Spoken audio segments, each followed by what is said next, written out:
Just messing around, kicking around. Say record whoever we're recording. Okay. Yeah. We'll go from there. Maybe we should have brought the portable phone in here so in case it rings. You're right, we should have. We'll get it next time.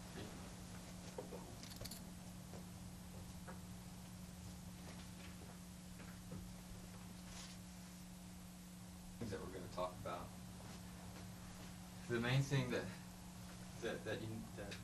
I'd like you to remember is when we talk about a specific subject, if I say, tell me about the Christmas tree that you had when you were little. Never had one. Well, that makes it easy. We never put up Christmas trees when I was little. You never did? No, man. Well, if Well, you're lucky if you got a tie. If I ask about, we'll just say, your favorite present when you were little, then instead of saying, oh, that, it was a good stuffed animal, instead of just answering the question, think in your mind that,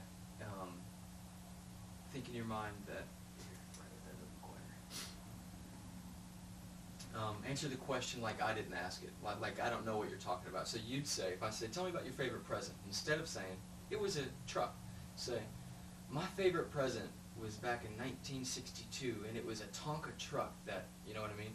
So restate the question and kind of say it in a complete thought. And so that way, because we're not going to hear me talking. So, does that make sense? Yeah. Just restate all the questions that I say. And that's about it. Be as comfortable as you want. You can move, you can drink, you can get up if you need to go to the bathroom, you can do anything you want. Super simple. Ready? Okay. All right, well, let's start by, what do you want to start talking about? Anything specific? Anything, you ask. Okay. Let's start with childhood knowledge. Tell me first, your full name, your age, where you were born, and start with all that, and just kind of go wherever you'd like to go. Just about me, you mean, or Yeah, just about you. rest of the family too? Start with about you, and then start telling me about your childhood, and bring in what your childhood was like, and then maybe talk about your brother, your family, your mom, dad, siblings, family. Okay. You ready? Go for it, whenever you're ready. Let's see, my early childhood. I was born in Taft, Louisiana in 1922, November the 8th. In 1926, when I was about 4 years old, we moved to St. Rose. That's where my daddy was in charge of a grocery store. That was the only grocery store in St. Charles. And the only thing I can remember about that is I wouldn't go to sleep at night until he'd come rock me. And also we had a pen with oodles of rabbits. I don't know how many rabbits we had, but there was plenty of them. Then after that, he got a job with a bread route. In fact, it was his own business. He owned a bread route, which he did for 50 years following that. And when I was about 6 or 7 years old, we built a new house in St. Rose.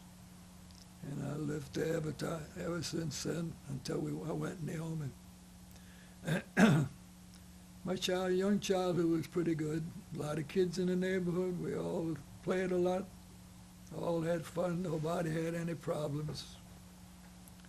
And then I graduated from high school. On the high school team, I was a basketball player for 1 year.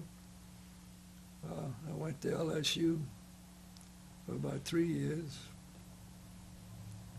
While I was there, I did pretty good the first 2 years, but the third year got a little tough. I only got about half a credit for that year, so I only had about 2.5 years of credit. Of course, the war had started, and I was getting of age to be drafted, so I didn't go back the fourth year. In fact, they asked me not to come back for a year. After the fourth year, I just went to work for Higgins while I was waiting to turn 20, because when you turn 20, you had to register for the draft. So I waited until I was one day under 20, and I went down and applied for the Air Force, signed up for the Air Force. The next day I got a notice from the draft board to come down and register.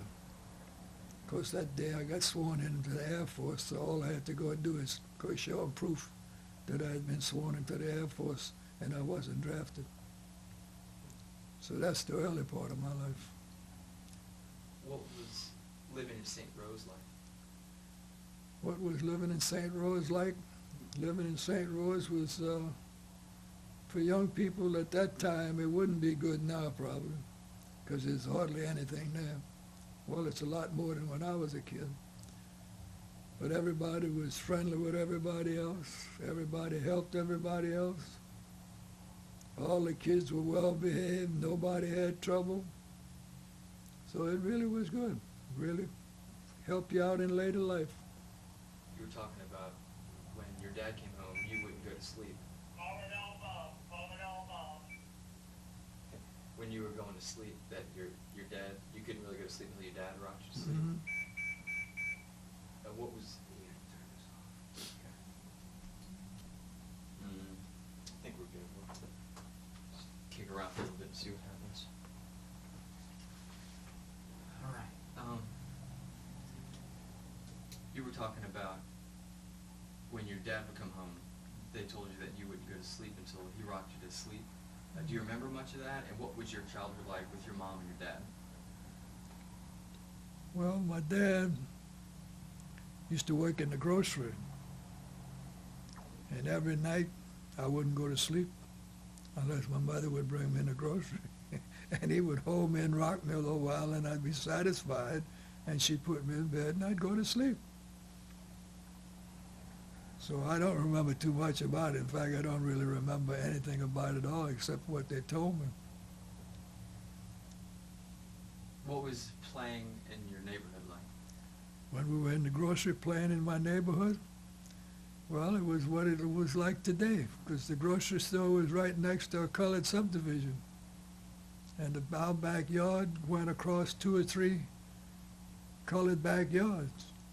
And the kids used to come over and look at the rabbits, and we played in the backyard, just like they do today. So it didn't interfere with us when we was black and white. Did you have any brothers or sisters? My brother, I have one brother. He's about almost 5 years older than me. And we were close in a sense, but the age difference kind of kept him in a different group than me. So we wasn't extremely close. But basically, even now, after all this time, we're still pretty close. Even though he lives out of town, we keep contact. What's his full name? His full name is Weldon Emmanuel Laiche, and he hates Emmanuel just like I hate Louis. What's your full name? My full name is Louis Ray Laiche Sr.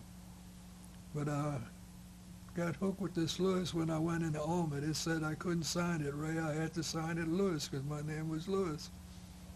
And when I came out the Army, I got hooked with that. I should have changed it immediately before it took hold. Now it's a little late. What's some of your best memories from St. Rose with your brother and your parents in that setting? Was it holidays or is it when you were little? Any good memories that stick out? Most of the memories about St. Rose when I was young are all good. It wasn't like it is today, you know. Nobody put up Christmas trees. Nobody had money to buy a Christmas tree or the decorations for it. But we always had good meals at Christmas, Thanksgiving. A lot of times some of the family came over. Sometimes we went to the family's houses. But it wasn't expensive like it is now. It was strictly on what you had. And we weren't too bad because Daddy did a little better than most people working at the refinery. So we were a little bit better off than them, but not much. Tell me about some of the Christmases that you guys had, some of the decorations that you did instead of, because you didn't have much money. Tell me about some of the decorations, or what were the gifts like, maybe some of your favorite gifts, or what were you like in your family like during holidays, especially maybe Christmas, another thing? Well, during the holidays, it was more just getting together and enjoying everybody. Nobody decorated their house. Nobody had the money to buy a Christmas tree. Nobody could afford to put lights. So it mostly was family just getting together. And in our house, we never really had a Christmas tree that I can remember. And when it come to Christmas presents, normally it was small stuff. Mostly clothes, stuff you can use, maybe now and then a small toy. I can remember the first big toy I got, I must have been about 12 years old. And I've been dying for a two-wheel bike. And I got a two-wheel bike that was a second-hand two-wheel bike. I think it cost $88. And I rode that bike for years. But that was the biggest present I can remember getting. That's a good story. When you were younger, are there any memories that pop up, or any, you know, even small things, maybe smells that you remember about that area, or maybe a certain feeling that you got when you walked around, or anything that comes back, any small or big memories, or maybe something that happened to you when you were younger, good or bad? Some of the things that happened to us were mostly good. We used to go out and trap rabbits when we were in our teens. And we had rabbit traps that we set. Every day we'd go look at them. Now and then we'd catch a rabbit. Did a lot of swimming. They had a swimming pool at city service plant. And we used to live in the pool from the time it opened about 1 o'clock in the daytime till it closed till 5 o'clock in the night. When summer was over, we was black from the tan from the sun. And one thing I can remember that was bad, my brother was kind of a little more wild than I was. He always was doing things he shouldn't have done. And we had a picket fence on the front of the house. And he was going to climb the picket fence. And my mother told him, don't you climb that fence. And just about that time he fell. And his pants got caught in the picket and twisted his leg and broke his leg. And me and my mother had to lift him off the fence and get him down. So that's one of the bad memories. But otherwise, everything else was pretty good. Bad memory for him. What's your father's full name? And I'll tell you what, let's go back and tell me about some of that ancestry stuff, some of the stuff before you, just starting maybe with your parents and going back, especially on the left side, and tell us everything or anything that you can remember, or even theories that you've heard. The Laiche side, I know very little about it. It's a shame. Most of it is what I've heard. From about 1720, I think, till about 1800. I think a half a dozen Laiches came to the United States from Germany and Alsace-Lorraine. And they think Laiche is a French name, but it really isn't. It's a German name. And most of them at the time spelled it L-E-C-H-E until they came over here and somehow the spelling got changed to L-A-I-C-H-E. And most of these people, I think, migrated to St. James Parish around Edgard, Lucy, Reserve, Covington. I don't know anything about them. I don't know who my grandpa's father is. I know my grandpa, I can remember him, the smallest little man you want to see. He was about 5'3", and he weighed about 98 pounds, the most he ever weighed in his life. And he delivered groceries for Care's grocery store with a mule and wagon. And as small as he was, all those people bought feed for their chickens and their cows and all by the sack. And as small as he was, he'd get off that wagon, pull 2 sacks to the back of the wagon, throw them on his shoulder, and walk them in where you had to walk them. And that was a big treat in the summertime to go in there for a couple of weeks vacation and ride with him on the wagon. But the one thing I didn't like, and he didn't tell me, when we had to go into a gate, I'd get down and open the gate. But he failed to tell me if I got too close to the mule would bite you on your shoulder. And I got bit one time, and I learned my lesson. I didn't do that anymore. But my grandpa, he also had a pretty good-sized piece of property. He had about 10, 12 big pecan trees on it. And he used to get way up in the top of those pecan trees when they were just about ripe and shake the branches to make them all fall so they could pick them up. And every year, that's part of their living expenses. They used to sell a couple of barrels of pecans every year. That and the blackberry wine that they made every year. And that's about all I can remember about him, really. Now, the grandma and his wife is a real mystery. All we know is her name. Don't know where she came from. We think it's England, but we're not sure. As far as we know, she had no relatives in this country. And we really should have tried, while all the people were still living, try to get some information. But we didn't. So this is about all we know about them. If you would go through and say, my father's name is, my mother's name is, and go back with names as far as you can remember. Which side was the grandma and grandpa on? Was that on grandma's side or grandpa's side? That was on Grandpa's side that I've been talking about. And as far back as I can go, it's them. I don't know any further back. Well, go ahead and start and say, No. my father's name is, my mother's name. My father's name was Emmanuel Laiche. He had no middle name.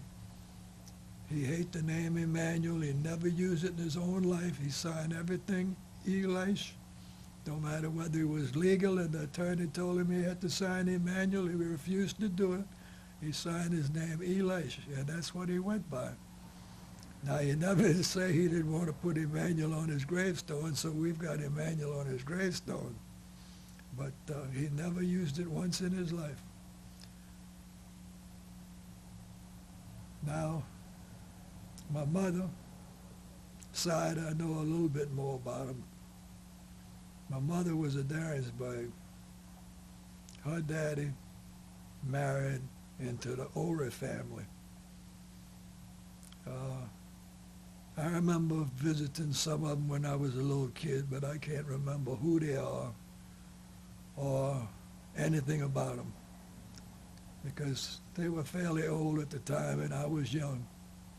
But on my grandmother's side, Ore's side, there was a family with a long longevity. My grandmother died, I think, was 87. She had a sister that lived to be 97, and she had two uncles that lived to be 100.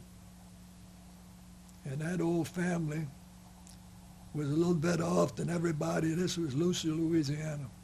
That old family was a little financially a little better off than everybody else in Lucy. The rest of them were just barely living. But this family owned a slaughterhouse. They used to slaughter cattle and sell the meat. And that's about as far as I can go with my mother's family. That's great. That's good stuff. I've never heard some of that. That's awesome to hear. Yeah. What was your mother's full name? My mother's full name was Marie Denise Marie Dariensburg. That's a mouthful. And there's a little bit about the Dariensburg family I know, but I don't know too much about that either because all this was older and they died off by the time I was real young. But two Dariensburg brothers came here from France. One of them settled on this side of the river in Destrehan, where the old Ray Church used to be. And the other one settled right across the river. I'm not sure of the town. It wasn't Luling. It's between Luling and Lucy, Louisiana. Might have been Hornsville, right about in the section of Hornsville. He settled there. And that's where the branch that my mother came from. In fact, if you go on the river road on the other side of the river, there's a plaque on the levee. And they had some celebration when it was the 200 year that they came here a few years ago. And they got their name, and they were something about the French government supporting them and all. And Bobby, my son, he gets mad, I think, when we find out that the French government had given these two brothers almost the whole of St. James Parish. They gave them to them for coming over here and starting this French settlement. They never registered any of the ground. When it finally ended up, nothing was in their name, and now it's all owned by different people. But at one time, if they would have registered all this in their name, we'd probably be rich as hell right now. And I know Bobby wants to go back and check into that, but it's a little too late, I believe. Because there's something about the one on this side of the river. I don't know if you want it on this tape or not. This side of the river, there's a lot of Dariensburgs that are black. And they come from this guy on this side of the river. He had some slaves, I guess, and he ended up with a bunch of black relatives that lived on this side. I remember a few years ago, the beginning of, someone came to you and started talking to you about some of this stuff and let you know about that land. How did you find out about that? Oh, well, that's been said in the family for years. You know, Mama and Daddy and all of them, all the other uncles and aunts used to say that, how those two brothers were damn fools that they didn't protect what they were given. And that was half of the parish probably, especially the one on the other side of the river. Everywhere where you see sugar canes and those 2 or 3 sugar cane mills, he would have owned all of that. But never worried about putting it in their names.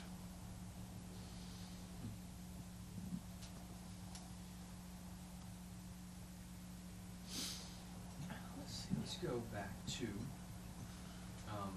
when you were little. Do you remember, let's talk more about society and what you thought about it when you were little, because you came up right around the Depression time and after that. So what are some of the things in the way that you and your family acted because of the way that society was going with depression or with segregation? And tell us a little bit about that and how you and your family were in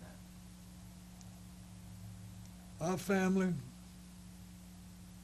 when things started changing, I guess right about the Depression, I guess Daddy wasn't in as bad a shape as most of them. All these people that work at City Service Refinery all lost their jobs. They had no income. Daddy still had his bread route. He used to come in New Orleans every day to get his load of bread. And he would tell the bakery, I don't have the money. If you give me the bread, I'll pay you when they pay me. And it sort of went on like that for a few years during the Depression. When he got some money from some of his customers, he'd give it to the bakery. Some of his customers didn't have the money. He never cut their bread off. Some of them give him eggs, some of them give him chicken, give him vegetables, all kind of stuff to pay off. And as amazing as it sounds, after all of this was over and the Depression was over and people were getting back on their feet, he lost one customer that didn't pay him. And this was probably the richest guy in the parish, and he never did pay it. And he paid all his bills to Barker Brothers Bread, but the one guy didn't pay his bills. So it all came out that worked out pretty good. Now, we never had trouble with segregation because at that time, people didn't talk about it. They weren't concerned about it. That didn't start till later on. Well, when I went in the Army, it still wasn't segregation. I mean, they weren't talking about it. The soldiers that were black weren't in fighting organizations. They handled jobs like truck drivers and handlers of supplies and stuff like that. But there was never any talk about segregation. And I don't think it started till after the war, really getting involved.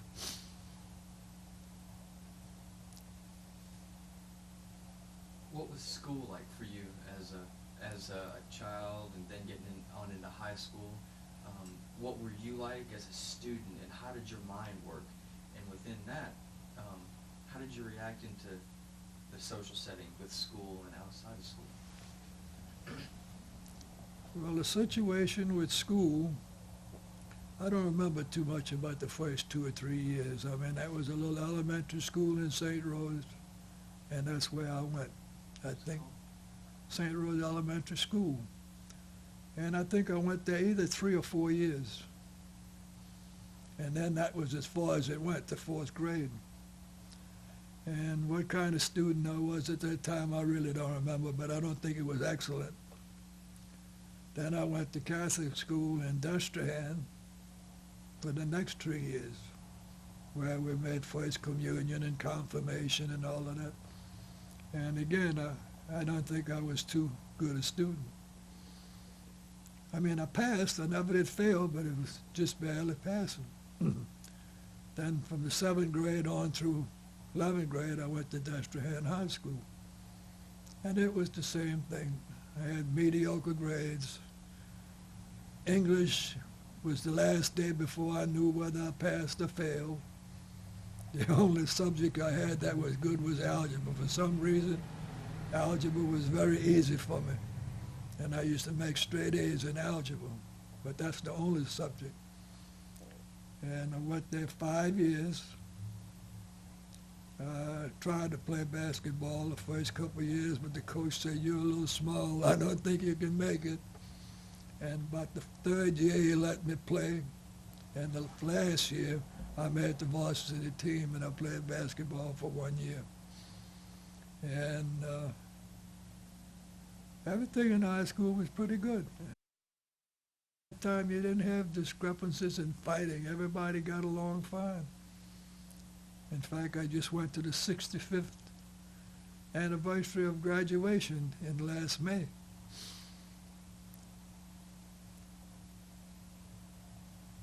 What were you like as a child, and then as a teenager? Were you mischievous, or were you very quiet? No.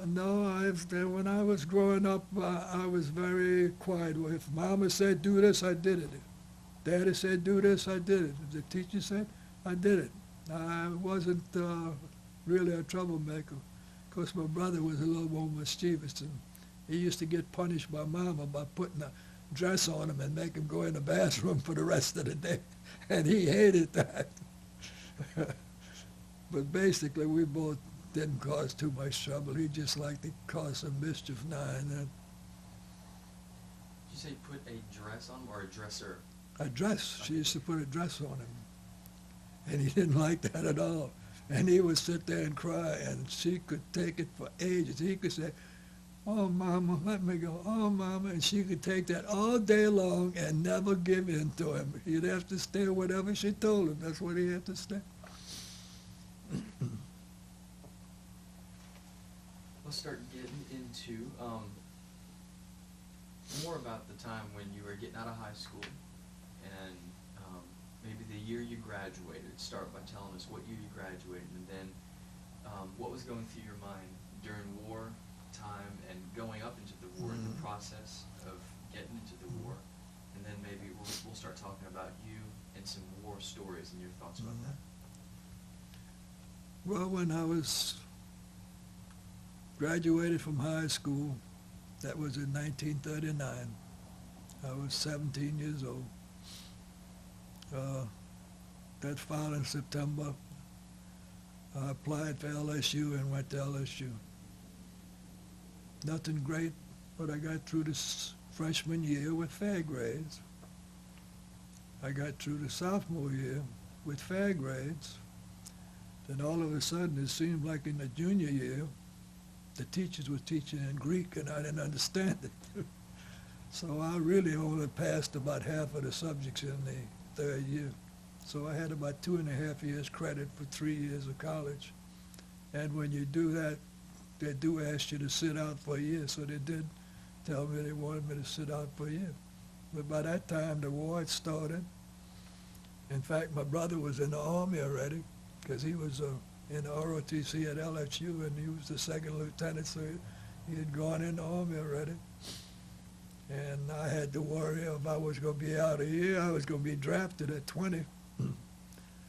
So I went to work for Higgins for about 6 months until I turned 20, and that's when I joined the Air Force, because I had no choice. It was either that or I'd be drafted into the infantry, and I figured the Air Force was a cleaner place than the infantry. That's why I joined the Air Force. Not that I was crazy about flying, but I figured that was the easiest way out. Tell me about your first day in the real deal boot camp. You're stepping off the bus, and start with, this is my first day, and describe that whole process of getting into the civilization of the Air Force and the Army boot camp. When we signed in New Orleans, and at that time, you went straight from your house to flight school, or pre-flight school. But the pre-flight schools were jammed and crowded, and they couldn't handle everybody. And people were signing up for the Army and staying home almost for a year before they were called in. And I guess they were getting complaints about that. Why is my son going and this guy's still here? So they changed that. And they'd bring you in like a month after you signed. You didn't have that long wait. So they brought us in, and there was no boot camp like the regular Army, because the Air Force was different. It wasn't like it is now. It was the Army Air Force, and now it's a different deal. It's not connected exactly to the Army. The Air Force controls themselves. So when they brought us in, they brought us to San Antonio, Texas, Shepherd Field. I think, in fact, that's where that plaque comes in on that, Shepherd Field. And it was nothing but a training base for supposedly aviation cadets. But that's what made us mad. We were supposed to go in the Army as aviation cadets and get $75 a month. And they put us in as privates at $50 a month. They didn't want it. They weren't going to give us this aviation cadet ratings until we got into flight training. So we went to Shepherd Field, and physically, they worked the hell out of you. You'd have 2 or 3 days, 2 or 3 hours of calisthenics and exercise every day. They make you sit-ups. First day, they asked you to see how many sit-ups you could make. The second day, nobody could stand up because their muscles were so sore they couldn't stand up. But anyway, this one went on for a couple of weeks. Then they put us into classification, where they were going to classify you either as a pilot, bombardier, navigator, or whatever you were going to be. And of course, most of them were trying to be pilots, but some of them just got classified the other way. And when they get you in there, you take written tests. You answer all kind of questions. They'd get a bank of psychiatrists there and start throwing all kind of questions at you. One guy asked me, he says, "Where you from?" Well, I wouldn't say St. Rose. Nobody knew what it was. I'd say New Orleans. "Oh, you way from down south, though?" I said, "Yeah." He said, "Where would you rather live, south or north?" I said, "I'd rather live in the south." He said, "Take a seat on the bench outside." When they put you on the bench outside, there was some problem. So I sat out there, I guess, about 3 hours. Then they finally called me in a room, and here's a couple of generals and colonels and everybody there. And they tell me, "I understand you're trying to start the Civil War over again." I said, "Not that I know of." They said, "Well, you told a man out there you'd rather live in the South." I said, "Well, I never lived in the North. I just think I'd rather live in the South." And they threw a couple of questions like that. Then they finally said, "Sit on the bench outside." So they let you sit there a couple more hours and sweat. Then they call your name out. Luckily, they didn't say, "Go this way, go over here where you're going to get further classification."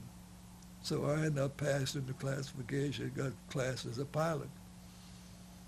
And from then we went to, I don't remember the base's name. Yeah, it was in primary training. That was in Arkansas, not Little Rock. Anyway, it was a small town in Arkansas. And it was heaven there because it was a private Air Force, a airfield run by civilians that the government had got to train pilots basic training. So we lived in nice quarters, had 2 or 3 people to the quarters, had colored maids that came in and cleaned the place. We didn't have to clean it or nothing. And that's where we started training for pilots. We got our initial flight there. And this is where you either soloed or you washed out, one of the two. And I had a little problem with my flying. My flying was flying, but I couldn't land the plane. When I land the plane, I'd ground loop. And the instructor kept telling me, he says, it's impossible because that AT-37, AT-27 plane, the wheels are way out on the end of the wings. He says, it's impossible. You can't ground loop this plane. It won't ground loop. Every time I come in and land, it ground loop, ground loop. So he put me up for having to go with an Army pilot and having a test pilot test me. So we went up. Everything was fine. Come back down, ground looped. He said, I don't know what we're going to do, son. He says, your flying's pretty good, but you don't know how to land. He said, I might give you one more day. So we went up with the regular instructor the next day to come back down, ground loop. And this field was about 1 mile square. In the center of it was a big windsock. After we landed, he said, pull over to the windsock over there. I thought he was going to make me get out and walk the rest of the way. And he got out the plane. He said, look, you son of a bitch, if you want to kill yourself, that's fine, but you're not killing me. Take the plane up by yourself. So I went up and flew around, come back and land. Never ground loop since. So that was the primary training. Then we went to some airfield in Kansas. I can't remember the name of it. And that's where we had primary training, a little heavier plane, more power. We spent about 6 to 8 weeks there in primary training. And then the ones that didn't wash out, we went to Moorfield in Mission, Texas, where we got advanced training. And that was a nice plane. In fact, it was the closest thing to a combat plane, you know, a lot of power. But it was a 2-seater. You could have an instructor with you in there. And he rode with you the first few hours to get you familiar with the plane and all. But after that, most of the time, you were flying by yourself. And you had to do all kind of stuff. We did formation flying where you thought you were so close you was going to hit him, and he keep telling you, pull it in, pull it in, pull it in. And you had acrobatics to do. You had to take a cross-country flight. Then came the night flying, which everybody dreaded, because every time we had night flying, somebody died. And we had a night cross-country, which was murder, because they'd make you land in 2 or 3 places where there was nothing there, just a little airfield with lights.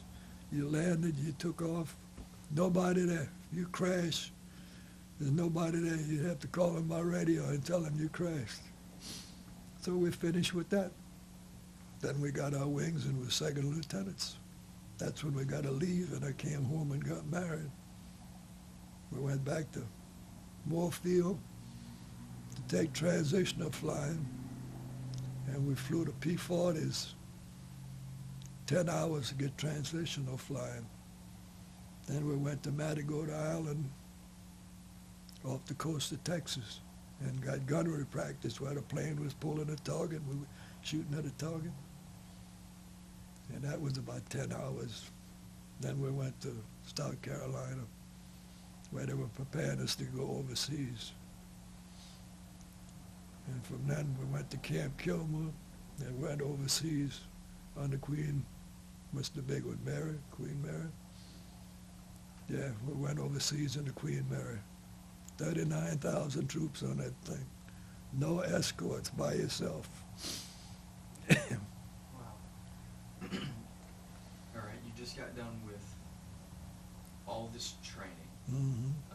you know, and you're on Queen Mary and you're heading out for war and you don't know what you're getting into. What's going on with you?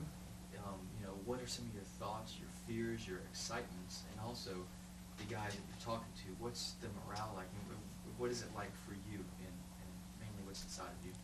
Well, when we first finished our training, most of us were young, 20, 21 years old. We was damn fools. We were eager to go. We wasn't worried about nothing. We wanted to go. And we couldn't wait till we got to fly. So it really wasn't a worry until you took off for the first mission, then you start worrying. But when we landed in Glasgow and they brought us to England, which was an air base in England, and we were supposed to get combat training there. And we had plenty of things we couldn't do with airplanes flying in the country because they used 90-octane gas. And they told you not to try this because if you do this and do that, you might kill the engine, you might not get it started again. But when we got to England, you flying with 100-octane gas, and they tell you to take the plane up, do anything you want. Whatever we told you not to do before, go ahead up there and do it. Try it, because it might save your life. And we had about 10 hours of that kind of flying. And a couple of guys went out there, and we had to fly through clouds and all. They didn't give a damn to fly through clouds. And you didn't know if another plane was there or not. Two of them hit each other. One of them bailed out. The other one went in. Of course, they were going fast. The guy that bailed out had so many bruises from his parachutes and all, he was laid up in the hospital for about 3 weeks. And from there, they shipped us over to France. Start with, tell me the year and the date if you remember, and start with saying, you know, the year and the date, and start with your first mission, and tell me about that. When we landed in France, we spent about 2 days in Paris until they give us orders where we were going. And they split us all up. It was 2 or 3 going to this place and 2 or 3 going to that place. And I went to, I think it's the 358 Fighter Squadron in the 8th Air Force.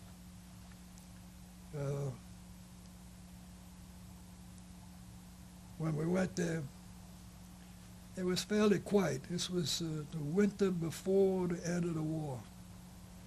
And they were flying a few missions, but not a hell of a lot of them because the German wasn't too active at the time. But when we got there, they give us verbal instructions. There's no more flying. You're supposed to be able to fly then. So the first mission come up was fine until I got in the airplane. When I got in the airplane, I don't remember a damn thing, to be frank with you. I flew the first mission. I don't know where it was. I don't know what it was. I never saw what we were shooting at. It was supposed to be strafing and dive bombing some big gun emplacements. And we flying up there about 14,000 feet, and that squadron leader to say, there it is right off our left wing. And they started dive bombing. I never did see that thing. I just went, wherever the guy ahead of me shot, that's where I shot, because I never saw a damn thing. And I come back and we landed, and be frank with you, the first mission, I don't remember much about it. I mean, once I got up there, it just was a total blank. But it eased up afterwards the second time, till the fourth time. The fourth time, see, some of the pilots that were there a long time, they was in their 3rd tour of duty. They had a special plane they flew. Of course, when they didn't fly, somebody else flew it, and I was flying his captain's plane. And we were flying just steel mats was the runway. Off the steel mats was mud that deep. When you taxi your plane to get on a runway, you had to hold a stick all the way back into your belly to keep the tail from raising up and the propellers from hitting. But that would screw up the brakes to get all full of mud. So we come back from this mission, and I land, and this P-47 is so big in front of you, you can't see what's in front of you. So you keep kicking the brakes this way so you can see what's ahead of you on the runway. So I kicked the brakes this way, then I kicked the brakes that way, and when I did it, they locked. And the plane just did that. And the propeller went into the steel mats and froze the engine up, and it quit. In fact, it spun around. And I was about halfway on the runway and halfway off the runway, facing the planes coming in. And the tower is telling the pilots, watch it. There's a plane on the edge of the runway that's stalled. I jumped out of that plane and ran out into the mud. And just about that time, the next guy come in, landed head on. Both planes just broke in half. The motors fell off. That captain gave me so much goddamn hell for ruining his plane that I never lived it down. Because a bunch of missions later, I was flying his wing, and that's when we got that, shot that one ME-109 down. And he said, I'll forgive you for shooting my plane down now. Tell me about that mission starting out. If you remember any names or maybe what the day was like, and was it night, dark? Tell me all about that No, mission. I don't remember much because most of the missions were the same, just searching and find. Now and then we had a special mission, but most of the time was just get over enemy lines, find any trucks that are moving, any trains that are moving, anything that we had an opportunity to get. And we were just going out. I don't think we were, maybe might have not been over enemy territory yet. And all of a sudden, out of the back of us come a plane that came after us. And he overshot us. And the captain in that plane, he give it the gun and start shooting. And I think I saw a couple of hits on the wing, but he overshot the plane too. And I came right behind him and just put my finger on the trigger and start shooting. So I could see it was hitting all his fuselage and everything, and all of a sudden he bailed out. When he bailed out, I just quit shooting and looked down a little while. The plane crashed and hit the ground. But in all the excitement, you don't really worry about it. But after it's over, you think about it. You know, when he was diving down, if you'd have put a bullet in the right place, you'd have had it. You told me once about a mission where you guys were you were with a crazy. The same captain, I'm sure that's what you're talking about. It was the same captain. And he had 2 planes he shot down on New Year's Day. And we were supposed to get an ounce of whiskey every time we came back from a mission. And we never took it. We used to say, keep it, we'll have a party. On New Year's Eve, we had a big party. Everybody drank all the whiskey they wanted. They got up New Year's morning and had a mission. Thank God I wasn't on this one, because they were all with hangovers. And they were going out, I think, the straight for marshalling yard. And they met about 50 German planes coming in. All light bombers, different kind of planes. And they understood the mission was supposed to be to bomb all the airfields they could find from us. And these 16 planes got in a dogfight, and we could hear it on the radio. And this guy shot down 2 more planes, so he had 4. And he wanted to be an ace, and he was crazy. And one time we went down strafing, and what you do, wherever you do, you strafe, you pull back up, you get on his wing again, because you protected him and he's protecting you. So when I got up on his wing and I look around and we're the only 2, I don't know where the other 14 planes are. Well, he pulled away from them. And the damn fool, instead of staying high, he comes down right on the tree levels. And we go over some towns, and they're shooting anti-aircraft at us between the buildings as we're going up. And it's in a valley, and the big guns are up on the hill shooting down at you. That's the worst thing I ever had, these big guns shooting down at you. Well, the next mission we went on, I was on the same captain's wing. He went down and dive bomb. I saw him pull up. I started. I pull up. I can't find him. I don't know where he's at. So, join the other 14. I'm not going to stay out there by myself. We never know what happened to him. Evidently, he went after something. He got shot down or something. Never knew what happened to him, but he was crazy. He wanted that ace, and he didn't quite get it. You said something about a bullet that was in one ear. That was the same affair. That day that we went down and he brought us down in there, somewhere along the line there was a bullet that hit the armor, back of my head. And when after we landed, and the crew chief came over and said, "You want to see something? Come over here and take a look at that." And there was a bullet, 50 caliber machine gun bullet, in the armor plate, sticking out the armor plate. Just a little bit more had been through the pads. That was a scary feeling. We have a few more minutes left. Tell me, and then we'll take a break for a minute and get a cup of coffee or something, go for a jog. Tell me about, if you can, give me the date and time and the day and describe that a little bit, but the war ends and you're in mid-mission. Yeah. I remember the last mission we flew. It ended up the best mission of all. We were 16 planes, and we were flying over the Bavarian Alps. Had no special target, just look for targets of opportunity and destroy them. And all of a sudden, we got a call on the radio. The war's over. Get rid of your bombs. Come home. No more shooting. So we had a big lake out there. And there was a poor guy in a boat fishing.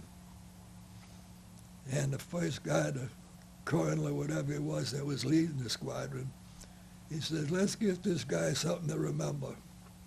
And we all went in, and not trying to hit him, we were all shooting our 50 caliber machine guns over his head and passing him up and dropping the bombs in that lake.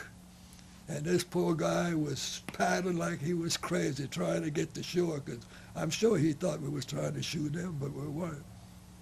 And after we dropped all our bombs, this colonel never got more than 3 feet off the ground, all the way back. And in Germany, these farms all have little sheds where the farmers keep their tools. It's like a little hothouse, and they all got tile roofs on them. And we'd come up to those things and pull up and let the wind get back and just blow all the shingles off the roof. When I landed that thing, I said, "That's it, I'll never do that again," because I'm going home, this war's over. But that was a good feeling when they said the war was over, no more shooting. You remember going home? What was that like? Or maybe your last, what was it when the last time you saw, wow, this is war, and now I get the chance to go home? What was that feeling like? What was your last look at war? Well, it was a great thing when I found out you was going home. And when they told us we were going home, well, different people went home at different times. It depends how many points you had. They had a point system as to when you went home. And I had been told I was going home like 10 days or whatever it was. And they asked us, "Oh, you got your flying time for the week, for the month?" Because if you had to get 4 hours flying time or you wouldn't get flight pay. And I said, "No, I only got 2 hours. I got to well, take the plane up and go get your 2 hours flight time." So I took the plane out and got to the runway like we normally do, wrapped the engine up, checked the RPMs, which I remember right takes 3,600 RPMs to take off. checked out okay, the tower give it okay.